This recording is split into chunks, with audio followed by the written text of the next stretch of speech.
Morjentes kaikki kullannuput siellä ruutujen takana. Multa on pyydetty taas tommosia masterointidemoja, että mitä mä oikein touhua. Viime kerrasta taitaa olla aikaa 2-3 vuotta ainakin. Silloin mä masteroin yhden hip-hop-biisin ja sitten siitähän tuli tietenkin sanomista, koska jotkut haluaisi, että mä tekisin demon klassisesta, jatsista, hevistä, kaikilla, tai elektronisesta musiikista. Kaikilla on niinku tietenkin omat mieltymyksensä, että mitä ne haluaisi kuulla, että mitä mä oikein teen. Mutta esimerkiksi klassista musaa mulle tulee nykyään tosi harvon.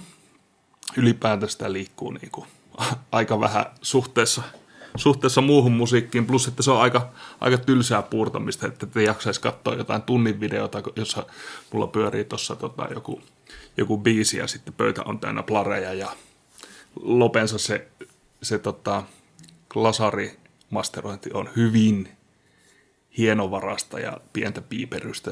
Toisin sanoen on pirun tylsä katto sivusta. Jatsissa on myös vähän sellainen ongelma, että ainakin kaikki levyt, mitä mulle on tullut, niin ne on tehty ihan pirun hyvin. Niissä on tosi vähän mitään tekemistä. Pientä semmoista hienosäätöä ja puleeraamista, mutta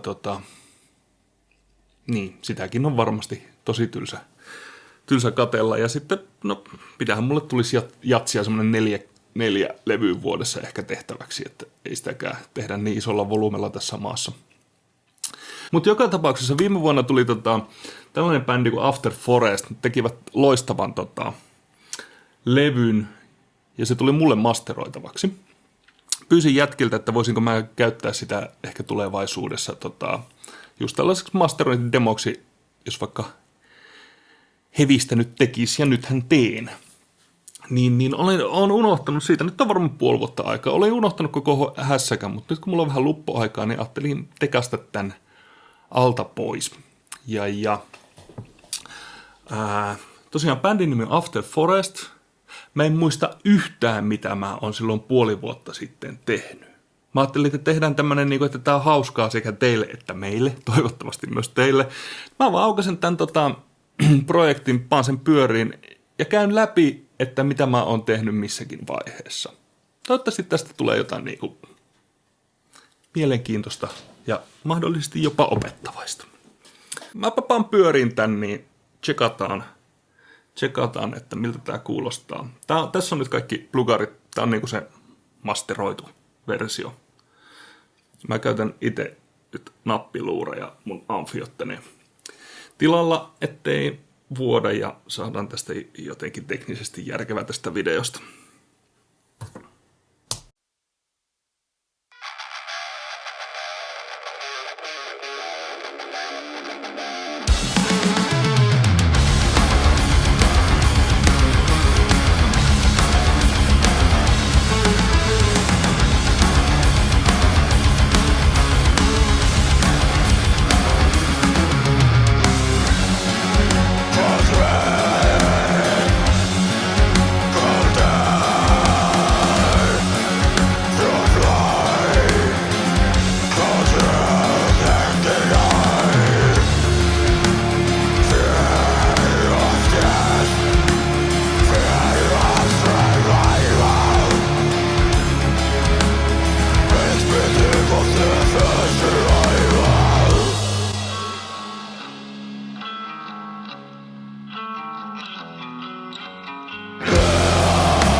Jees. Eli aivan erinomaisesti potkivaa kamaa. Tukevaa, tanakkaa soundia, joka tulee naamalle, mutta jossa on dynamiikkaa. Mutta mulla on tuolla äänekkyysmittarit, joka näyttää, että tässä olisi niinku sisäistä dynamiikkaa tällä pätkällä nyt niin 12,5 desibeliä lufsia. Voitte lukea netistä. Mä voin pistää muistaessani linkin sitten tähän videoon kanssa. Ja. Meillä on äänikuva taajuusbalanssi näyttäisi olevan aika kivasti täynnä niin kuin alusta loppuun asti. No niin, otetaan pois kaikki mitä mä oon tässä tehnyt. Eli miltä se kuulostaa niin kuin raakana.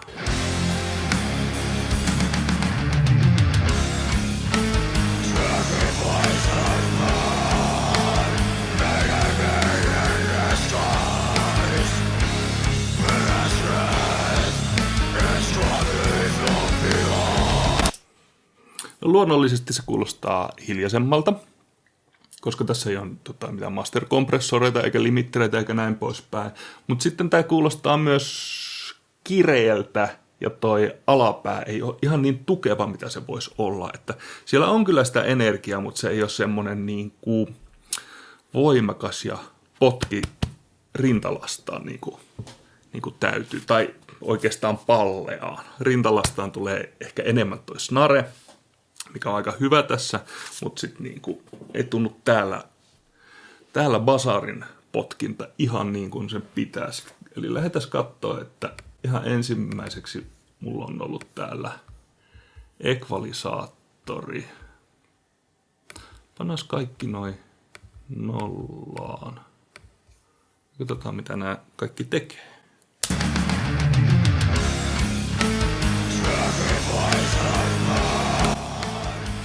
Eli ekana mä oon nostanut tuolta subitaajuuksia, tulee vähän enemmän lämpöä, energiaa sitä kautta.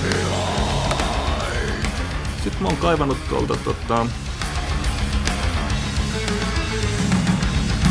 vähän tämmöstä kuminaa pois. Ja sitten nostanut mitleä silleen, että noi kitarat tulee vähän enemmän framille.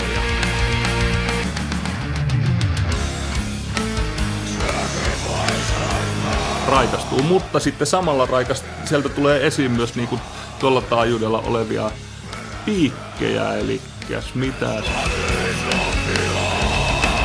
Siellä soi vähän kitaraa ja peltiä sun muuta tällä taajuudella, eli sieltä ollaan vähän leikelty pois ja samoin tehty tällaiselle soundille, jota mä...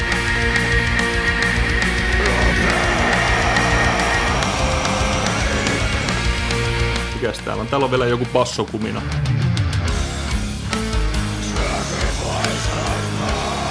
Ja tuota kun rauhoittaa, niin tästä botnesta tulee niin kuin tiukempi. Kaikille muille tulee enemmän tilaa niin kuin hengittää tuolla alapäätaajuuksella, kun sieltä ottaa tommosen yhden humisevan taajuuden.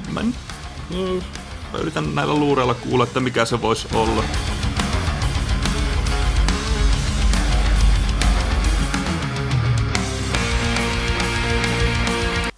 No se taitaa olla pääosin niin kuin tulla basarin sisäisestä resonanssista. Se jää soimaan vähän liian kauaksi aikaa. Sitten kun sitä ihan aavistuksen ottaa tulee ohuilla pois, niin ai että. Mitäs sitten? Sitten on aina ihan iki-ihana Soothe. Soothe on siis suomalaisen OX Soundin valmistama. Mä oon puhunut tästä ennenkin aiemmissa videoissa, niin muistaakseni resonanssivideossa,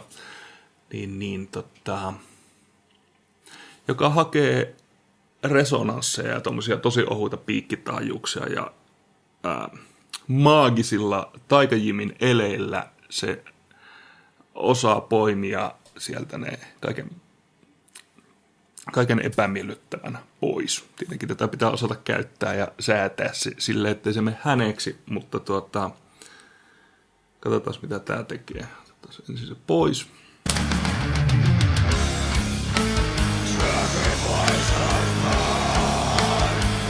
Ja sitten päälle.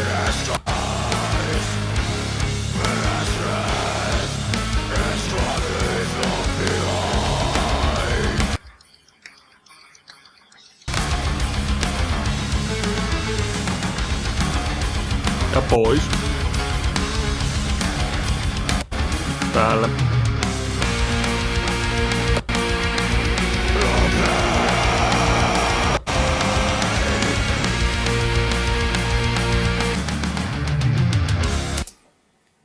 Tää on maaginen vehje. Jumaliste, tyypit, te olette tehnyt hienon työn tämän kanssa. Ei ole ihme, että tätä maailmalla hehkutetaan.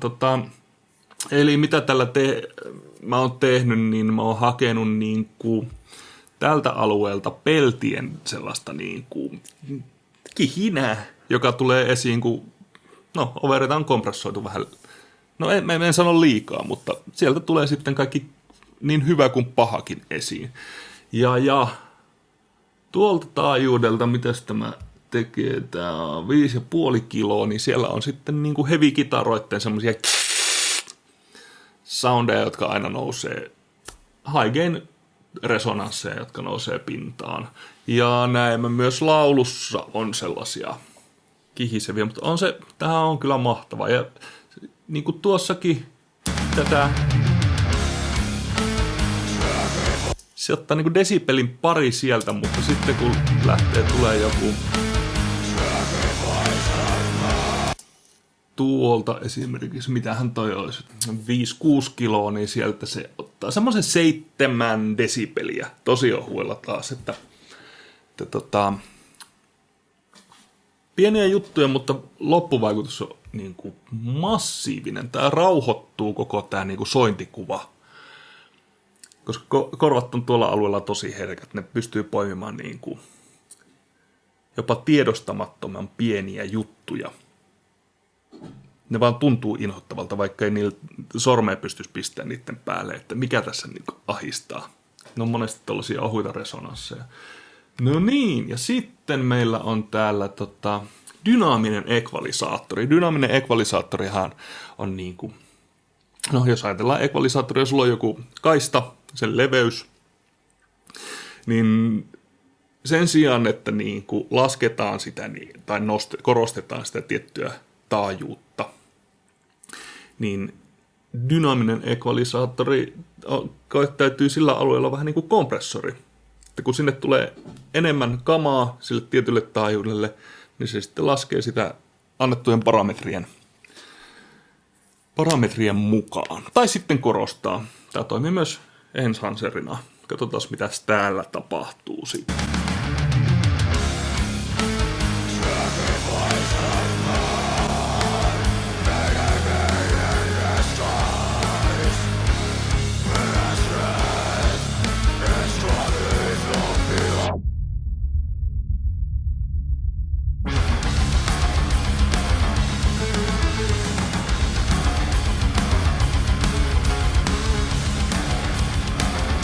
Huomaatteko?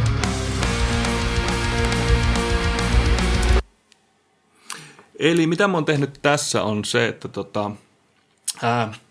basari jää vähän jalkoihin. Se ei potki ihan tarpeeksi dynaamisesti mun mielestä. Että sitä on ehkä kompressoitu vähän liikaa miksausvaiheessa. Että se pitää tuntua. Silloin kun basaria polkaisee, niin se pitää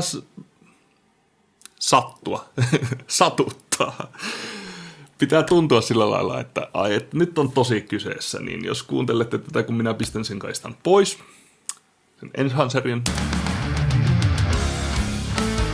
keskittykää basariin. Ja sitten pannaan päälle.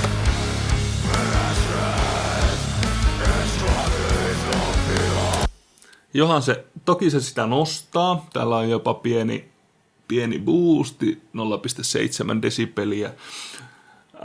Se nostaa sitä sillä, mutta sitten se enhanceri nostaa sitä kokonaistasoa myös. Palataan siihen kohta. Ja mitäs muuta täällä on. Sitten on taas tuolla 2,5 kilossa, jossa on niinku luuri päähän.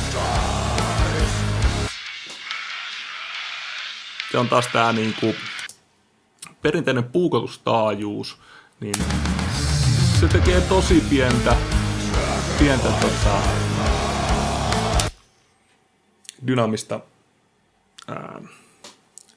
dynaamista leikkausta siellä yläpäässä. Eli se rauhoittaa sitä soundia silloin, kun sinne tulee jotain. Muuten se ei koske siihen. Tai silloin, kun siihen tulee tietyn raja-arvon ylittävää tavaraa. Sitten meillä on täällä Leadwing Audion Dynone. Tämä on tämmöinen siis joka ei oo sitä. Pikkuukkoja ja menninkäisiä täällä sisällä. Tämä ei niinku periaatteessa ole parallel-kompressori, vaikka tämä on, vaan kaikki menee overlappää. Kaikki atakit ja releasit pystytään tällä niinku hyvä atakin ala- ja yläarvo ja sitten se laskeskelee sieltä. Ja sama toimii releasille ja näin poispäin. Plus, että tämä on vähän erikoinen vehje, mutta ai että.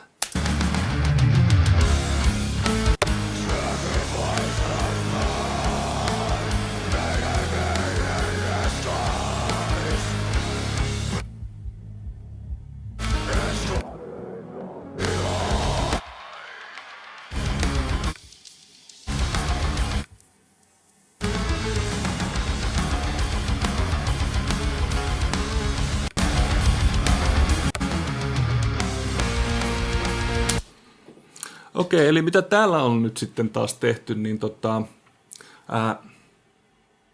kun äsken me lisättiin dynamiikkaa basso-osastolle, että se potki enemmän. Okei, sitähän se teki, mutta sitten se lähti boostaa sitä vähän liikaa, luonnollisesti, niin koska tämä on niin transparentti tämä kompressori, parallel-kompressori, niin sillä me ollaan sitten otettu tämä basari alapääalue niin kuin uudestaan haltuun. Siellä on aika paljon kompressiota, niin kuin, katsotaan, 4 ratiolla, tosi hitaalla tosin, niin tuommoista 7-8 desibeliä. Jolloin kun ensin nostetaan, rakennetaan se dynamiikka, sitten tällä me lasketaan ja otetaan se dynamiikka uudestaan haltuun tasaisesti, niin me saadaan lopputulos, joka saman aikaan potkii, mutta on hallittu. Mitäs muuta?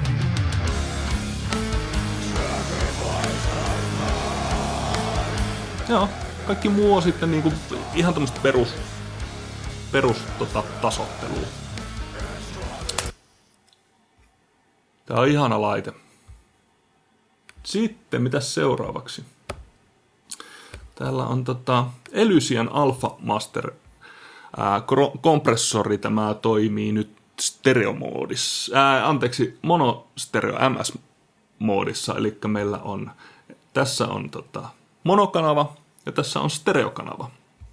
Ja katsotaan, mitä tällä ollaan niinku haettu.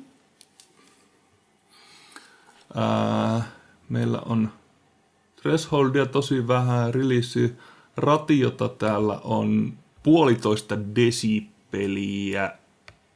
Joo, molemmissa. Tutkaillaan ensin ilman. Päälle.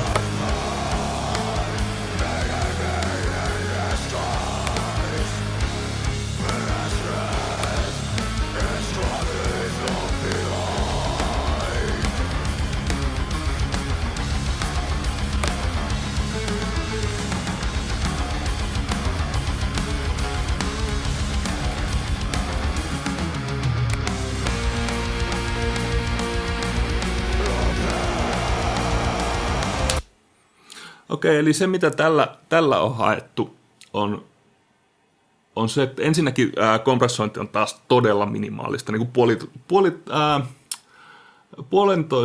1,5 desibelin niin kuin, tai kertoimella 1,5 on toi ratio, ja sitten se käy tuolla 2 ja 3 desibelin niin kuin välillä, plus että mä miksaan tätä sekaan vaan niin kuin näköjään monokanavassa, keskikanavassa 50% ja stereokanavassa on sitten 65%. Eli taas parallel-prosessointia.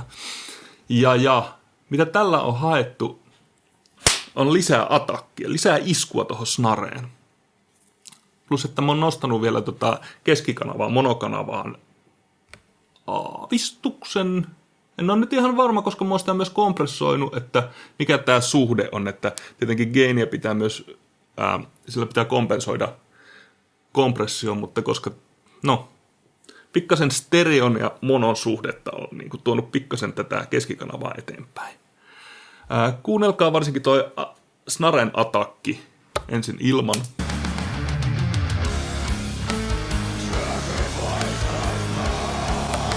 Sitten sen kanssa.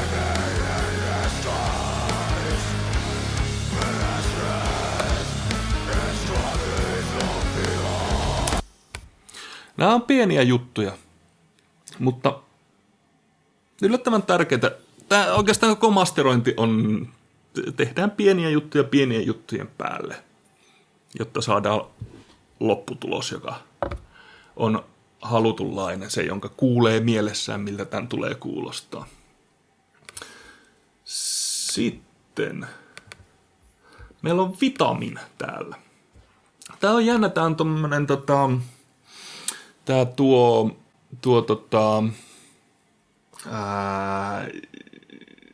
harmonisia kerrannaisia eri taajuuksille. Tää on niinku, mitäs tässä on, 1, 2, 3, 4, 5 eri taajuutta, jotka saa säädettyä ja niille voi sitten nostaa harmonista kerrannaista, eli säröä käytännössä. Mutta sitten tässä on myös joka taajuudelle niin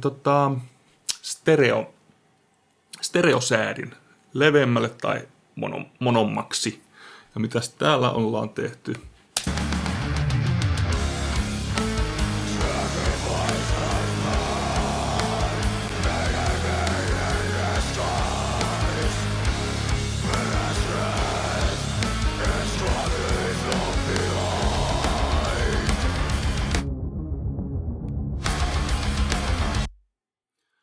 Sillä ollaan haettu basarin ihan niinku, mitäs tää on, 60 hertsiä. Niinku tonne subitaajuudelle ihan aavistus lisää lämpöä ja sellaista niinku tukevuutta. Pidän bassosta. Ja sitten alapäätä on myös monotettu.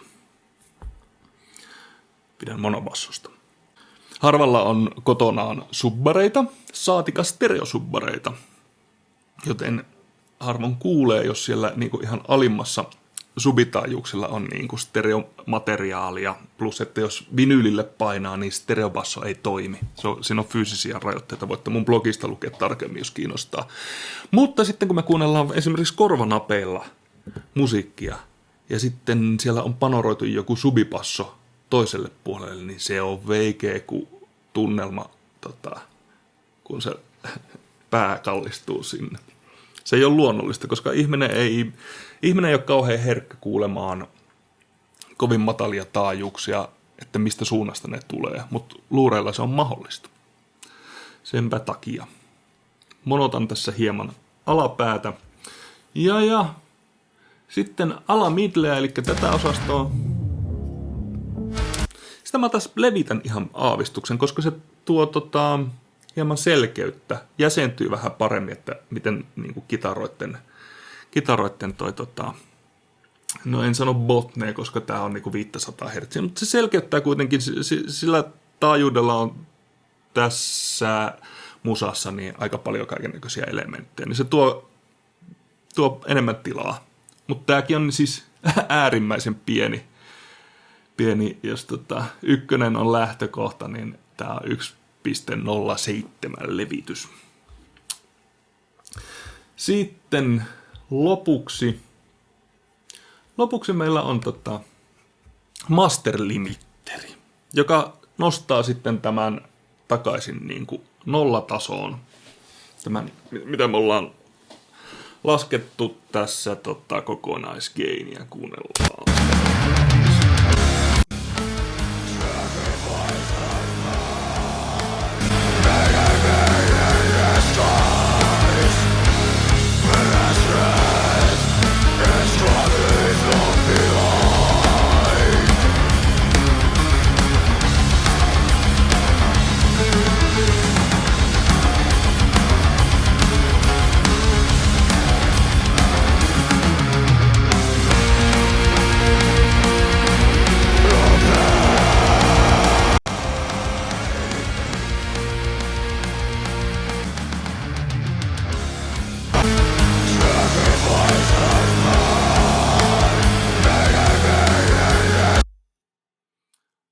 Niin kuin kuvasta näkyy, niin se lähinnä limitoin pahimmillaan 5 desibeliä, mikä on mun kirjoissa paljon. Yleensä mä niin kuin limitoin sillä lailla, että hyvä kun täällä viisari värähtää, mutta tää ottaa vaan piikkejä, pahimpia piikkejä silleen, joka on tällä hetkellä tässä kohin biisiä, niin on snare. Niin ottaa niitä vähän alaspäin, että me saadaan koko loppumusa niin ylöspäin. Hyvä. Jes. Mä paan tämän bändin tiedot tonne tämän filmin tietoihin. Tsekatkaa, hyvä orkesteri, mukavia jätkiä ihan selkeästi, vaikka niitä henkilökohtaisesti tunnekaan. Jes. Jatketaan tästä. Hyvää lopputalvea. Kohta tulee kevät. Tipitii.